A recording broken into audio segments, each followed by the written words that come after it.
నమస్తే అండి. నా పేరు doctor DVR Reddy, senior homeo consultant and Sneha homeopathy.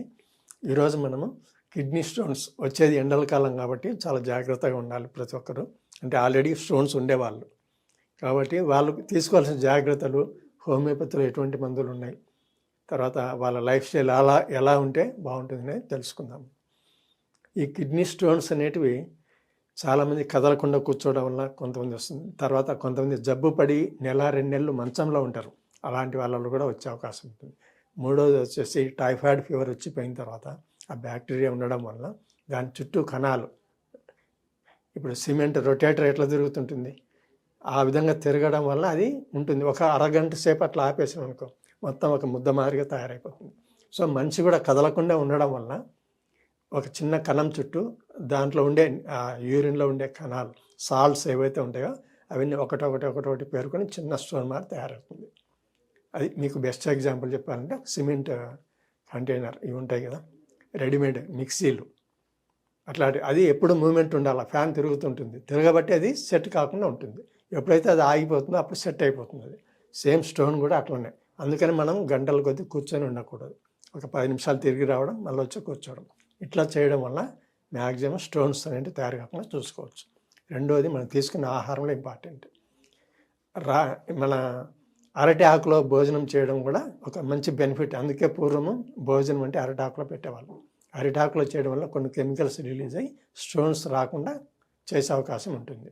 అందుకని ఈవెన్ ఇప్పుడు కూడా స్టోన్స్ వచ్చినాయి అని అంటే అరటాకు భోజనాలు ఉంటాయి తెల్లగా ఉండేటివి, అది మిక్సీలో వేసి రసం తీసి ఒక గ్లాస్ తాగడం వల్ల కొంత బెనిఫిట్ ఉంటుంది.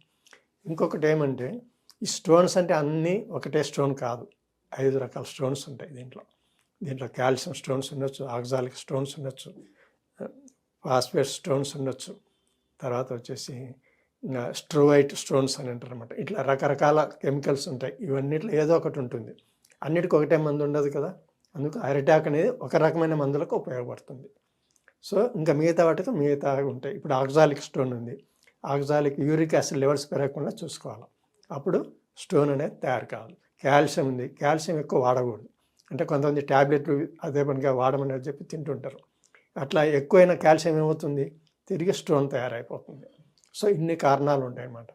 అందుకు కిడ్నీ స్టోన్స్ రాకూడదు అనుకుంటే అది ఏ స్టోన్ ముందు తెలుసుకోవాలి. బ్లడ్లో ఏం ఎక్కువ ఉంది, కాల్షియం ఎక్కువ ఉందా, యూరిక్ యాసిడ్ ఉందా, ఫాస్ఫేట్స్ ఉన్నాయా, ఇట్లాంటివన్నీ తెలుసుకొని పలానా స్టోన్ ఉందంటే దానికి సరిపోయిన ఫుడ్ పక్కకు పెట్టేసారు. ఇప్పుడు కాల్షియం స్టోన్ ఉందనుకోండి, కాల్షియం ఎక్కువ ఉండే పదార్థాలు తినకూడదు, తర్వాత కాల్షియం ట్యాబ్లెట్లు వాడకూడదు. ఇట్లా చేయడం వలన స్టోన్స్ అనేవి స్టాప్ చేయొచ్చు. కొంతమంది వంశపారంపర్యంగా వస్తుంటాయి, వాళ్ళకు అది ఇంకా దానికి సంబంధించిన వాళ్ళు మాత్రం ఇంకా జాగ్రత్తగా ఉండాలి. అలాంటి వాళ్ళు గంటకు మంచినీళ్ళు తాగడం, వీలైనంత వరకు తొందరగా యూరిన్ వస్తే వెంటనే వెళ్ళిపోవడం, ఆ స్టాక్ అట్లనే పెట్టుకొని ఉండకూడదు. అరగంట సేపు ఉందనుకోండి యూరిన్లో ఇన్ఫెక్షన్స్ వస్తుంటాయి. ఇన్ఫెక్షన్ వచ్చినప్పుడు స్టోన్స్ తయారవుతాయి. సో ఈ జాగ్రత్తలు పాటిస్తే కిడ్నీ స్టోన్స్ ప్రాబ్లం ఉండదు. మరి ఎట్లా కనుక్కోవాలా అంటే ఎక్స్రే తీయడం వల్ల తెలుస్తుంది. తర్వాత పైలోగ్రామ్ అంటారు, అది తీయడం వల్ల స్టోన్ ఎక్కడుంది, ఏ సైజులో ఉందో తెలుస్తుంది. మూడోది వచ్చేసి సిమ్టమ్ ఏం లేకుండా మనకు ఉందా లేదా అని తెలుసుకోవాలంటే నడుము నొప్పి ఎక్కువ వస్తుంది డైలీ. నడుము నొప్పి ఉందంటే ఫస్ట్ డౌట్ పడాల్సింది కిడ్నీ స్టోన్స్. తర్వాత థైరాయిడ్ పేషెంట్స్లో చాలామంది దీన్ని నెగ్లెక్ట్ చేస్తారు. స్టోన్ వచ్చింది అంటే చాలామందికి తెలిసినా కూడా మర్చిపోయి ఉంటారు. అది థైరాయిడ్ అంటే కేవలం ఒకటే కాదు, పారాథైరాయిడ్ అనేది కూడా ఉంది, గుర్తుపెట్టుకోవాలి. పారాథైరాయిడ్ ఉండే వాళ్ళల్లో ఖచ్చితంగా స్టోన్స్ వచ్చే అవకాశం ఉంటుంది. కాబట్టి కిడ్నీ స్టోన్స్ ఉండే వాళ్ళల్లో పారాథైరాయిడ్ టెస్ట్ చేయడం కూడా మంచిది. ఇది చాలామంది నెగ్లెక్ట్ చేస్తుంటారు. సో ఈ విషయం అందరూ గుర్తుపెట్టుకోవడం చాలా మంచిది. నమస్తే.